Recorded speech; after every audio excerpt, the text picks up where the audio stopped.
All the numbers we have dealt with up until now were real numbers. Real numbers include natural numbers, whole numbers, integers, rational and irrational numbers. In this lesson, we will be introduced to imaginary numbers. If you recall from algebra, the quadratic equation, x squared plus 1, has no solution in the real number system. Let's see why this is the case. If we subtract 1 from both sides, we get x squared equals -1. Now, taking the square root, we get x equals the square root of -1. Since the square root of -1 is not an element of the set of real numbers, we conclude that there is no solution. In fact, if we sketch the graph of x squared plus 1, we would see that it has no roots. That is, the graph does not touch the x-axis. Now, let us extend our number system to include the square root of -1, which is not a real number. Numbers like this, which are the square root of negative numbers, are called imaginary numbers. These numbers do exist, they just do not fit into our real number system.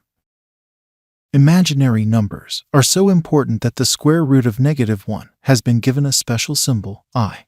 That is, I equals the square root of -1. With this notation, we can develop some interesting results when we take different powers of I. So, I square equals the square root of -1 square, which equals -1.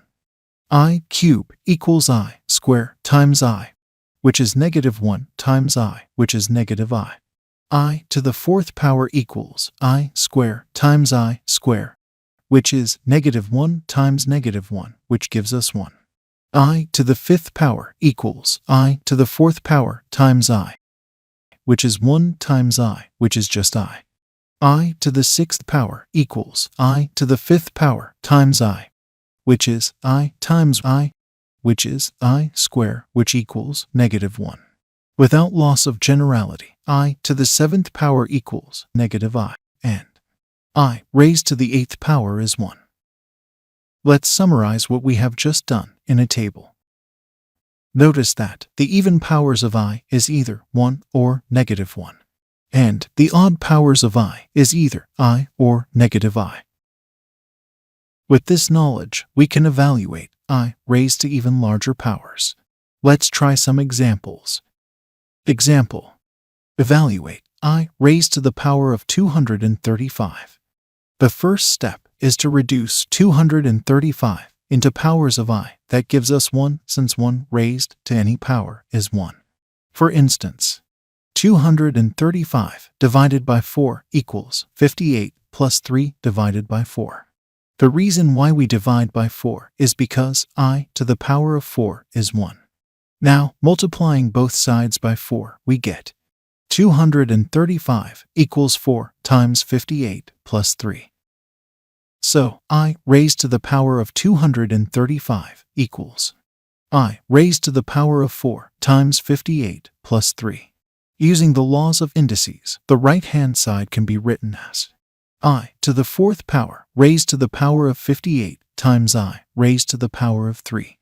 Now, I raised to the power of 4 is 1, and I to the power of 3 is -I. So this becomes 1 raised to the power of 58 times -I, which equals -I. So I raised to the power of 235 is -I. Example: evaluate I raised to the power of 24. 24 is the same as 4 times 6. So, I raised to the power of 24 is the same as I raised to the power of 4 times 6. Using the law of indices, we can rewrite the right-hand side as I to the fourth power raised to the power of 6. I to the fourth power is 1, so this becomes 1 raised to the power of 6, which is just 1. So I to the power of 24 is 1. Example: evaluate I to the power of 600. 8 is a factor of 600, that is, 600 equals 8 times 75. Remember, we use powers of I that when raised to that power is 1. We could have used 4 as well, but let's continue with 8. I to the power of 600 is equal to I to the power of 8 times 75. Using the law of indices on the right-hand side, we can rewrite this as I to the power of 8 raised to the power of 75. I raised to the power of 8 is 1, so this becomes 1 raised to the power of 75, which is just 1. So I raised to the power of 600 is 1. Example. Evaluate I raised to the power of 370. Let's use 4 in this example to divide 370. So 370 divided by 4 equals 92 plus a half. Multiplying both sides by 4, we get 370 equals 4 times 92 plus 2. Therefore, I raised to the power of 370 equals I raised to the power of 4 times 92 plus 2. Using the law of indices on the right-hand side, we can rewrite this as I to the power of 4 raised to the power of 92 times I square. I to the power of 4 is 1, and I square is -1, so this becomes 1 raised to the power of 92 times -1, which equals -1. So I raised to the power of 370 equals -1. With the notation I, the square root of any negative number can be written as a multiple of I, which is also an imaginary number. For example, the square root of -16 can be written as the square root of 16 times -1. Using the laws of indices, we can rewrite this as the square root of 16 times the square root of -1. The square root of 16 is 4, and the square root of -1 is I. So this becomes 4I. The square root of -4 equals the square root of 4 times -1.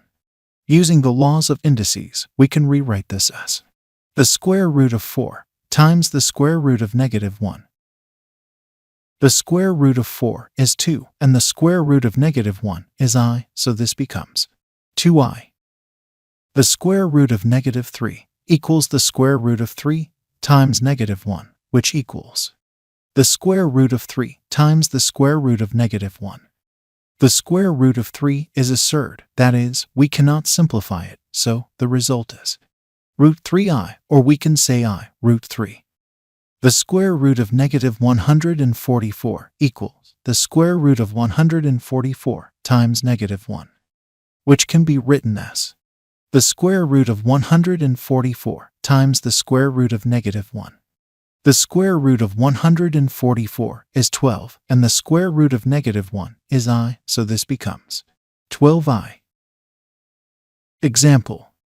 The square root of -9 divided by 16 is the same as the square root of 9 divided by 16 times -1. Using the laws of indices, we can rewrite this as the square root of 9 divided by 16 times the square root of -1.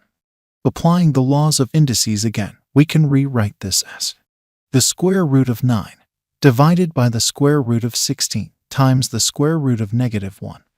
The square root of 9 is 3, and the square root of 16 is 4, so this simplifies to 3/4I. From the table, observe that the square root of the negative numbers, which are imaginary numbers, can be expressed as a multiple of I. In general, the square root of any negative number can be written in the form bi, where b is a real number and I is the square root of -1. Example. Express the square root of -20 as a multiple of I.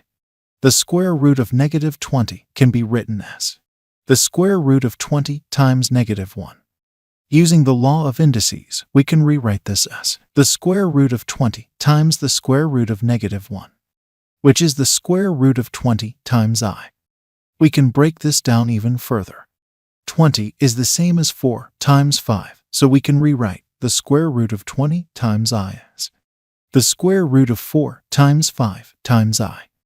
Using the law of indices, this becomes the square root of 4 times the square root of 5 times I. The square root of 4 is 2, so this becomes 2√5I. In the next lesson, we will learn about complex numbers and how to perform operations on them.